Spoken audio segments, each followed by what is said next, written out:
रिया चक्रवर्ती के podcast chapter 2 में दिखाई दिए फरहान अख्तर अपनी पत्नी शिवानी दांडेकर के साथ, और यहाँ पर उन्होंने अपनी बेटियों के बारे में एक बहुत बड़ी बात कही। इनफैक्ट एक खुलासा किया। वो ये मानते हैं कि उनकी जो दोनों बेटियां हैं अकीरा और शाक्य, ये उनकी वजह से काफ़ी अपने जीवन में निराश हुई हैं, टूटी हुई हैं, क्योंकि फरहान ने 17 साल की शादी के बाद अधूना, जो उनकी पहली पत्नी थी, उनको तलाक दे दिया था। आप जानते ही हैं कि अधूना के बाद उन्होंने शादी की शिवानी दांडेकर से, जो इस समय आज उनकी पत्नी है। किस तरह के रिलेशन उनके शिवानी दांडेकर के साथ हैं, क्या हुआ था जो अधूना के साथ रिश्ता टूटा, और उनकी शादी टूटने का उनके दोनों बच्चों पर क्या असर हुआ, इस बारे में बहुत खुलकर बात की है फरहान अख्तर ने। उनसे जब पूछा गया कि उनकी बेटियों का रिएक्शन क्या था उनके तलाक पर, तो इस पर फरहान ने कहा कि जाहिर है ये आसान नहीं था, और आखिरकार वो अब तक जिस रिश्ते को एकदम सही और परफेक्ट मानकर चल रही थी, वो उनके सामने टूट रहा था। उनमें गुस्सा भी था, अंदर ही अंदर कुछ उदासी भी थी। शायद वो मुझसे अभी भी नाराज हैं। जब अधूना और मैंने तलाक लिया तो मैं खुद को अपनी बेटियों का दोषी भी मानने लगा था। उनका इससे कोई लेना देना नहीं था, लेकिन फिर भी वो इमोशनली टूट गई थी, और हो सकता है कि आज भी उनके मन में मेरे लिए थोड़ा सा गुस्सा मौजूद हो।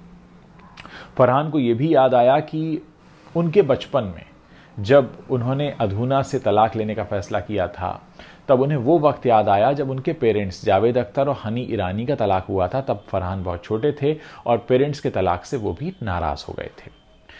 दूसरी पत्नी के साथ जब बैठे हुए थे शिवानी दांडेकर के साथ रिया चक्रवर्ती के सामने, तो उन्होंने बताया कि 17 साल बाद 2000 में शादी हुई, 2017 में तलाक हुआ, और जब अधूना से शादी हुई थी तो 3 साल उन्होंने रिलेशनशिप रखा था, फिर शादी का फैसला किया था। लेकिन 17 साल बाद स्थितियां ऐसी आईं कि दोनों अलग हो गए। फिर 2018 में उन्होंने शिवानी दांडेकर को डेट करना शुरू किया, और फरवरी 2022 में दोनों ने शादी कर ली।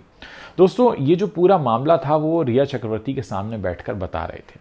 अब आप में से बहुत सारे लोग ये सवाल कर सकते हैं कि आप रिया चक्रवर्ती के पॉडकास्ट के बारे में क्यों बात कर रहे हैं, आप रिया चक्रवर्ती के बारे में उनको प्रमोट क्यों कर रहे हैं। बहुत सारे लोग इस तरह के कमेंट भी करने वाले हैं, तो मेरे पास उन लोगों के लिए भी कई सारे जवाब हैं। देखिए, हम जिस देश में रहते हैं, पहले आप उसकी असलियत को समझिए। हमारे देश में एक बहुत जाने माने न्यूज़ एंकर हैं, हमारे देश का एक बहुत बड़ा चैनल है, उस पर आते हैं सुधीर चौधरी। उनका एक वीडियो है यूट्यूब पर, जिसमें उन पर इल्ज़ाम लगा था कि उन्होंने 100 करोड़ रुपए की रिश्वत मांगी, जिसके बाद वो फैक्ट है कि जेल भी गए थे, तिहाड़ जेल। लेकिन उसके बाद वो बाहर निकलते हैं और उन्हें पूरा जो देश है वो as a news anchor accept कर लेता है। इसी चैनल में एक एंकर हैं श्वेता सिंह। उन्होंने 2000 के नोट में चिप वाली बात कही थी, जो कि झूठ थी, लेकिन उन्हें भी देश ने एक्सेप्ट किया एक न्यूज़ एंकर के तौर पर। हमारी ही बॉलीवुड फिल्म इंडस्ट्री में एक खान साहब हैं, वो फुटपाथ पर गाड़ी चलाने के आरोपी हैं, उनको भी एज अ हीरो एक्सेप्ट किया गया। उन्होंने काले हिरन का शिकार किया, उनको एज अ हीरो एक्सेप्ट किया। आज तो बड़ी सिक्योरिटी के साथ चलते हैं। तो हमारा जो देश है वो हर तरह के लोगों को एक्सेप्ट करता है, स्वीकार कर लेता है। तो वो सारे लोग जो सुशांत सिंह राजपूत मामले में रिया चक्रवर्ती को दोषी मान रहे थे, ठीक है, वो आरोपी थी, लेकिन दोषी तो अभी तक सिद्ध नहीं हुई हैं। ऐसे में अगर वो अपना पॉडकास्ट शुरू करती हैं और वहाँ पर सुष्मिता सेन आती हैं, आमिर खान आते हैं, वहाँ पर अगर फरहान अख्तर और शिवानी दांडेकर आते हैं, तो एक पत्रकार के तौर पर मेरा फ़र्ज़ है कि मैं उस इंटरव्यू की समीक्षा करूं और ये जानने की कोशिश करूं कि बॉलीवुड में जब कुछ भी ऐसा होता है कि रिलेशनशिप टूटते हैं, उनके बारे में लोग बात करते हैं, तो आप में से बहुत सारे लोग हैं जो इंटरेस्टेड होते हैं। आप में से बहुत सारे लोगों को जानना होता है कि जिस वक्त रिश्ता टूट रहा था फरहान और अधूना का, उनके घर में क्या चल रहा था, फिर कैसे उन्होंने अप्रोच किया शिवानी दांडेकर को, शिवानी दांडेकर कैसे उनकी लाइफ में आई। शिवानी ने यहाँ पर एक बहुत अलग बात कही है। उन्होंने कहा कि मैं अकीरा और शाक्य के काफ़ी करीब हूँ, और जब भी उन्हें ज़रूरत होती है तो मैं उनके लिए मौजूद रहती हूँ। उनकी परवरिश बहुत अच्छे से की गई है, वो मुझसे बहुत अच्छे से पेश आती हैं, और आज उनके पास उनके मम्मी पापा हैं, भले साथ में नहीं हैं लेकिन हैं। और अगर उनके मम्मी पापा यानी अधूना और फरहान को किसी भी मामले में मेरी ज़रूरत होती है तो मैं वहाँ पर खड़ी होती हूँ। दोस्तों, बॉलीवुड ने हमें एक और चीज़ सिखाई है जो हमें मानना चाहिए, और वो चीज़ ये है कि हम कई बार टूटे हुए रिश्तों के साथ जीते रहते हैं, कई बार हम टूटे हुए रिश्ते को एक्सेप्ट करके आगे बढ़ते हैं। तो बॉलीवुड में ये चीज़ें काफ़ी खुलकर होती रही हैं, रिश्तों के टूटने को स्वीकारना, उसके बाद आगे बढ़ना, नई ज़िंदगी शुरू करना। हमारे आसपास मिडिल क्लास फैमिलीज़ में ऐसे कई सारे रिश्ते हैं जो टूटने के बाद भी किसी तरह पैबंद लगाकर चलते रहते हैं, लेकिन उनमें वो जोर नहीं होता, वो आकर्षण नहीं होता, वो खिंचाव नहीं होता, लेकिन हम उसको लेकर चलते हैं। ऐसे में बहुत अच्छा ये तरीका होता है कि अगर कोई ऐसे रिश्ते से होकर गुजरा है और खुलकर अपने बारे में बात कर रहा है। आजकल कितने लोग हैं जो अपनी टूटी शादियों के बारे में खुलकर बात करेंगे, कैमरे के सामने बैठकर बताएंगे? बहुत कम लोग हैं।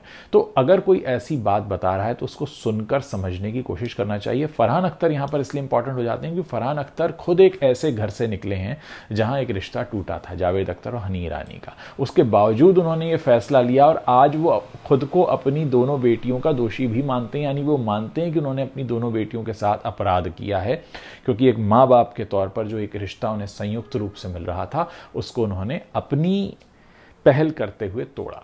तो तमाम चीज़ें हैं, इसको देखने का नज़रिया है। बहुत सारे लोग उतना ब्रॉडली नहीं सोच पाते हैं, जैसे मैं बता रहा हूँ। बहुत सारे लोग कमेंट करेंगे आप रिया चक्रवर्ती के पॉडकास्ट पर क्यों कमेंट कर रहे हैं? तो रिया चक्रवर्ती के पॉडकास्ट पर इसलिए कमेंट किया जा रहा है क्योंकि पूरी इंडस्ट्री उनको एक्सेप्ट कर रही है, उन पर जो भी आरोप लगे।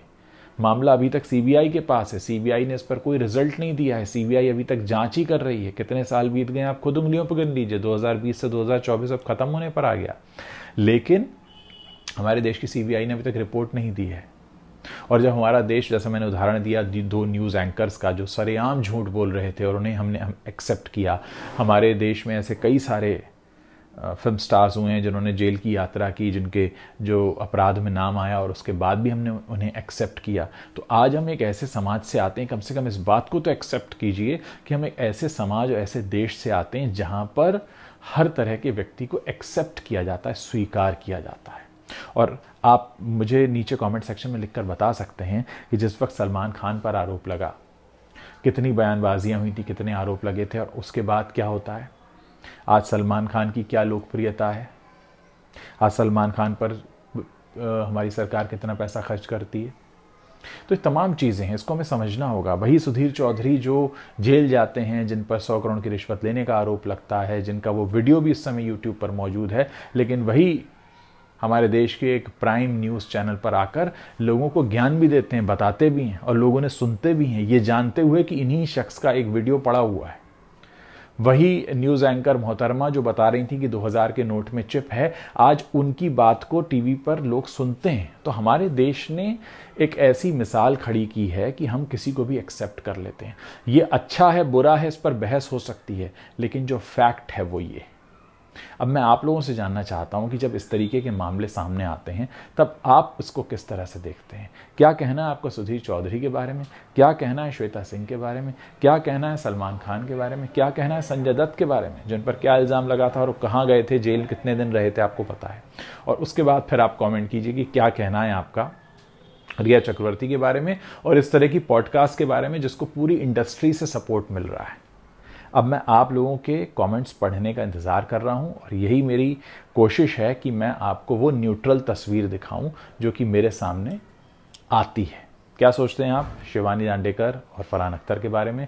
फरहान ने जो अपनी बेटियों के बारे में कहा है उसके बारे में, और साथ ही ये जो हमारे समाज में चीज़ों को एक्सेप्ट किया जाता है टूटने के बाद, बिखरने के बाद, झूठ के सामने आने के बाद, क्या सोचते हैं? मैं चाहता हूं कि आप इस पर खुलकर कमेंट करें और अपनी राय भी जाहिर